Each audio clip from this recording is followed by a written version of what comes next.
Continuando con el análisis de la operatoria de las cuentas, nosotros habíamos arribado a esta conclusión, de que los aumentos de las cuentas se dan del lado a la cual pertenecen en la ecuación contable.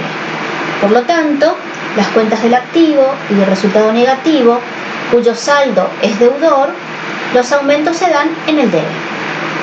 Mientras que las cuentas del pasivo, patrimonio neto y resultado positivo, que se ubican en el haber y su saldo es acreedor, los aumentos se dan en el haber. Ahora, con esta primera indicación vamos a poder armar un cuadro resumen. Marcamos entonces un esquema gráfico para cada uno de los sectores, para el activo, resultado negativo, el pasivo asociado al patrimonio neto, pues están del mismo lado de la ecuación contable, y los resultados positivos. Entonces lo que hacemos es marcar dónde se van a dar los aumentos. Los aumentos del activo se dan en el debe y los aumentos de los resultados negativos también. Como estamos hablando de partida doble, de esta posibilidad de contraposición, al activo se enfrenta al pasivo. Entonces, por lógica y por contabilidad, los aumentos del pasivo se dan en el haber. Mientras que del resultado positivo comparado con los resultados negativos, el aumento se da también en el haber. Es decir, nosotros identificamos el sector en donde se dan los aumentos. Ahora, ¿qué nos queda identificar? El segundo movimiento general.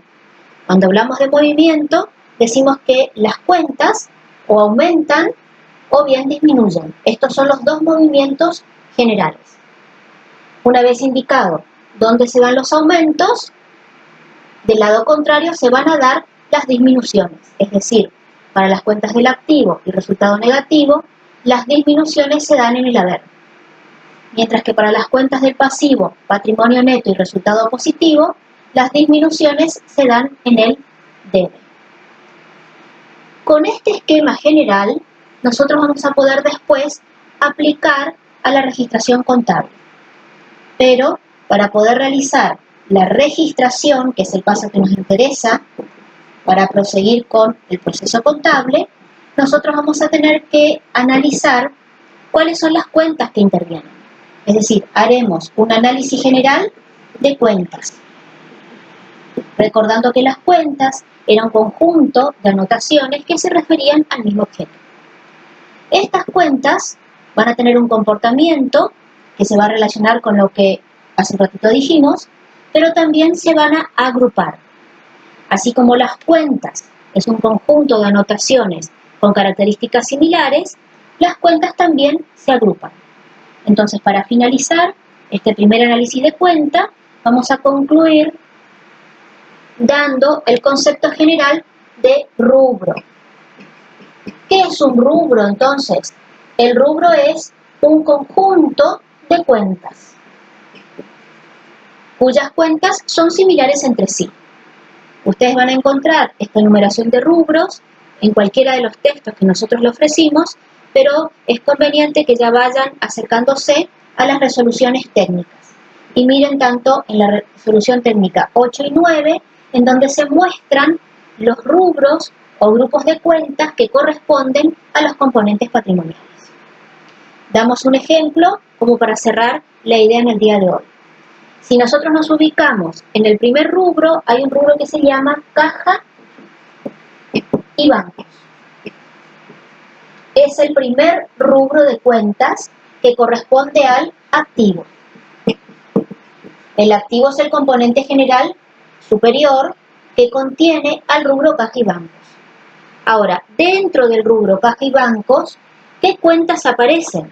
Entonces nombramos algunas de las cuentas que en la clase siguiente vamos a estar analizando. Dentro del rubro caja y banco vamos a estar ubicando, por ejemplo, a la cuenta caja.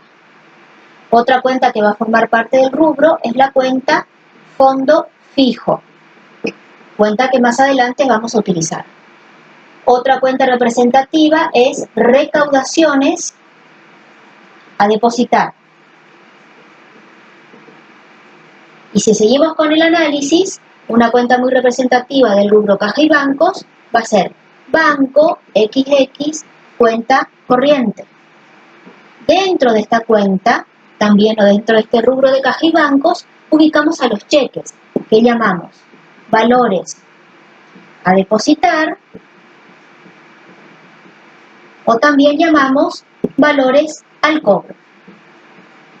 Sin olvidarnos de ubicar una cuenta que podrá estar tanto en el rubro de caja y bancos como en el rubro de inversiones, que va a ser moneda extranjera. ¿Qué queremos significar con este ejemplo de caja y bancos?